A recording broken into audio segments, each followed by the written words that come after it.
जय हिंद दोस्तों, कैसे हैं आप लोग। आशा करता हूं आप सभी अच्छे होंगे। रेलवे ने आज से 4 दिन पहले 18 फरवरी के डेट में एक ऑफिशियल नोटिस रिलीज किया, जिसमें रेलवे ने बोला कि एएलपी का सीवीटी 2 एग्ज़ाम 19 मार्च को होगा और जेई का सीवीटी 2 एग्ज़ाम 20 मार्च को होगा। लेकिन अभी तक रेलवे ने रिजल्ट जारी नहीं किया है और इसी नोटिस में रेलवे ने बोला था कि रिजल्ट अंडर फाइनलाइजेशन है और शॉर्टली पब्लिश कर दिया जाएगा। लाखों कैंडिडेट जिन्होंने एएलपी सीवीटी 1 का एग्ज़ाम दिया है और जूनियर इंजीनियर सीवीटी 1 का एग्ज़ाम दिया है, वो अब पूरी तरह से फंस चुके हैं। रेलवे ने अभी तक रिजल्ट पब्लिश नहीं किया है। सबसे बड़ी समस्या उन सभी कैंडिडेट को आ रही है जो एकदम बॉर्डर लाइन पे खड़े हैं कि क्या उनका सिलेक्शन होगा या नहीं होगा। यदि सिलेक्शन हो जाता है तो उसका कोई फायदा नहीं होगा। यदि मान लीजिए कि 10 से 15 दिन का ही समय मिला प्रिपरेशन का, तो क्या इसमें प्रिपरेशन हो पाएगा। सिलेबस सीवीटी 2 का वास्ट है, दोनों का, चाहे जूनियर इंजीनियर की बात करें या आपका एएलपी की बात करें। और सबसे ज़्यादा वो कैंडिडेट फंस चुके हैं जिन्होंने एएलपी का भी एग्ज़ाम दिया है और जेई का भी एग्ज़ाम दिया है। और मान लीजिए कोई ऐसा कैंडिडेट है जिनका दोनों एग्ज़ाम क्लियर हो जाता है, क्योंकि हजारों की संख्या में ऐसे कैंडिडेट हैं जिन्होंने एएलपी का भी एग्ज़ाम दिया है और जूनियर इंजीनियर का भी, और हजारों की संख्या में ऐसे कैंडिडेट होंगे जिनका एएलपी का भी एग्ज़ाम क्लियर होगा और जूनियर इंजीनियर का भी एग्ज़ाम क्लियर होगा। और सीवीटी 2 एग्ज़ाम मान सकते हैं ये बिल्कुल पास रख दिए हैं 19 मार्च 20 मार्च। तो वैसे कैंडिडेट जिनका एएलपी सीवीटी 1 भी क्लियर हुआ, जेई का भी सीवीटी 1 क्लियर हुआ, वो कैसे एग्ज़ाम दे पाएंगे। उनको तो एक एग्ज़ाम छोड़ना ही पड़ेगा, चाहे वो एएलपी का सीवीटी 2 छोड़े या जूनियर इंजीनियर का सीवीटी 2 छोड़े। और मान लीजिए एक का छोड़ देते हैं, उसमें नहीं हो पाता है, तो फिर वो पछताएंगे कि काश हमने जेई का दिया होता या एएलपी का दिया होता। तो इस तरह से रेलवे ने जो एग्ज़ाम का डेट फिक्स किया है, इस तरह से फिक्स करके कैंडिडेट को काफ़ी फंसा दिया है। इस तरह से फंस गए हैं कि वो मान सकते हैं यदि 2 रिजल्ट हो जाता है तो असमंजस में हो जाएंगे, और रिजल्ट में भी डिले हो रहा है। ये नहीं अभी वो डिसाइड कर पाएंगे, क्योंकि अभी वो तो कन्फ्यूजन में ही है कि हमारा एएलपी का सीवीटी 1 होगा या नहीं होगा, जेई का सीवीटी 1 होगा या नहीं होगा।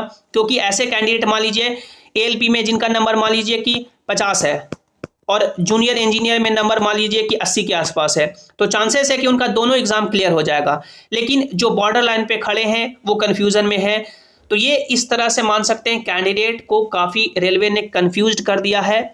एक जो इनको मान सकते हैं डेट देना चाहिए था, 4-5 दिन का अंतर देना चाहिए था, ताकि जो कैंडिडेट दोनों एग्ज़ाम क्वालिफाई कर सकें वो दोनों एग्ज़ाम दे पाए, ताकि जिनको में भी वो जाना, जिस भी जॉब में जाना चाहते हैं वो उसमें जाएं और अपना मान सकते हैं जो भी फ्यूचर है वो डिसाइड कर सकें। लेकिन इतना एग्ज़ाम का डेट आगे पीछे रख करके एग्ज़ाम कैंडिडेट को एक छोड़ना ही पड़ेगा, क्योंकि रेलवे जो सेंटर दे रही है वो लगभग मान सकते हैं 200, 300, 400 किलोमीटर, 500 किलोमीटर तक दूर दे रही है। और सीवीटी 2 का एग्ज़ाम, सीवीटी 2 का जो एग्ज़ाम होता है वो मान सकते हैं आपके घर के आसपास नहीं होता है। जैसे एनटीपीसी का मेरा जैसे सीवीटी 2 हुआ था, मैंने जो बोर्ड भरा था वो मुंबई भरा था, मैं पटना से हूँ, पटना से हूँ, बोर्ड भरा था मुंबई, एग्ज़ाम मैं सीवीटी 2 का देने गया जयपुर। तो इतना दूर का गैप हो जाता है। तो इतना दूर का गैप यानी डिस्टेंस ट्रैवल करके फिर वापस दूसरा सीवीटी 2 देने जाना ये संभव नहीं हो पाएगा। तो रेलवे ने ये जो एग्ज़ाम का डेट दिया है वो बिल्कुल गलत दिया है। ऐसे हजारों कैंडिडेट होंगे जिनका एएलपी का भी सीवीटी 1 क्लियर होगा और जेई का भी सीवीटी 1 क्लियर होगा, और इस स्थिति में उनको एक एग्ज़ाम छोड़ना पड़ेगा। और अभी तक रेलवे ने रिजल्ट भी पब्लिश नहीं किया है। यदि आप लोग अभी रेलवे के ऑफिशियल वेबसाइट, जो आपका चंडीगढ़ का वेबसाइट है जहां पे रिजल्ट का सेक्शन शो हो रहा है, इस पर क्लिक करेंगे तो आपको यही जो लिंक है शो हो रहा है कि log in to portal is disabled due to objection review activity and it will be enable once objection review is completed and score cards are ready to be viewed. ये link अभी तक active नहीं किया गया है। मान सकते हैं अभी रिजल्ट में और कितना समय लगेगा ये तो रेलवे ही जाने। रेलवे ने यहाँ पे साफ बोला था कि शॉर्टली रिजल्ट पब्लिश कर दिया जाएगा।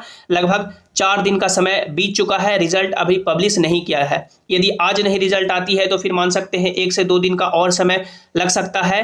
और इनको मान सकते हैं एग्ज़ाम भी 19 मार्च से ले रहे हैं। 9 मार्च से कैंडिडेट के जो एग्ज़ाम सिटी है, डेट है, वो भी आ जाएंगे, शिफ्ट पता चल जाएगा।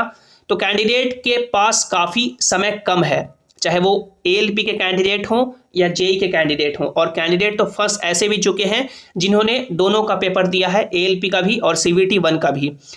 आप लोग नीचे कमेंट में जरूर बताइएगा कि आप लोगों ने एएलपी का एग्जाम दिया है तो आपके कितने नंबर बन रहे हैं, जेई के एग्जाम दिए हैं तो कितने नंबर आपके बन रहे हैं।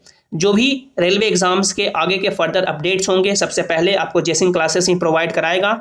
चैनल को आपको सब्सक्राइब कर लेना है, वीडियो को लाइक करना है, अपने दोस्तों के साथ शेयर करना है और सभी इंपॉर्टेंट अपडेट के लिए आप लोग इस टेलीग्राम जेसिंग क्लासेस से भी ज्वाइन हो जाएं, जिसका लिंक आपको नीचे डिस्क्रिप्शन में दे दिया गया है। मिलते हैं अगली वीडियो में। Thanks for watching, have an awesome day.